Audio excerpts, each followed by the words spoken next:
Live from KTVN Reno, you're watching 2 News at 5:30. I think we're going to have some rather long, lengthy floor sessions. So you'll see lots of time in floor sessions.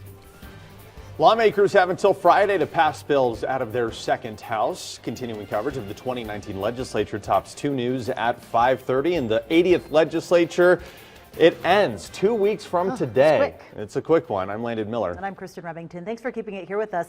Lawmakers are passing a lot of bills this week, the last stop before they head to the governor's desk. Paul Nelson joins us live in Carson City. And Paul, how are things going down there? Well, it's busy, Kristen, and to give you an idea, the Senate floor session didn't start until about 2 hours after it was scheduled to. These bills have already passed their first house, and now the second house is voting on them. As we're seeing today, dozens of bills are making their way over to the governor's office. One of those bills is AB 114.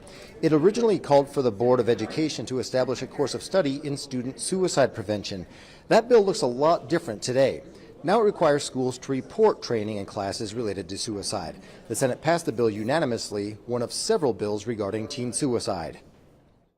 We want to make sure that we're doing everything that we can to make sure that the resources that are necessary are in the schools, that we're training everybody to recognize the signs. I think it's important that every school have a suicide plan, but I think it's important that they be allowed to craft that plan themselves. The Senate passed AB 136 12-8 along party lines. If the governor signs the bill, workers will earn prevailing wage on public projects that cost more than $100,000. The threshold is currently $250,000. Democrats say it means better wages and better quality. Republicans say it just costs more money for the same jobs, and that it could prevent some conservation district projects, especially as construction costs go up. That means we're going to have more pollutions in our rivers, more damage to the environment being done based on a concept of trying to help out potentially, in my opinion, some union members by creating a prevailing wage law.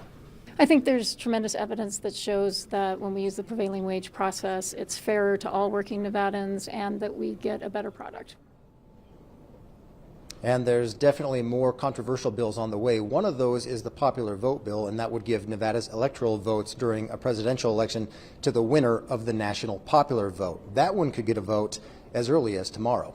Covering the 2019 legislature live in Carson City, Paul Nelson, 2 News. Appreciate it, Paul. Thank you. And the 2019 legislative session ends 2 weeks from today. So please stay with 2 News for continuing coverage on the air and on our 2 News app.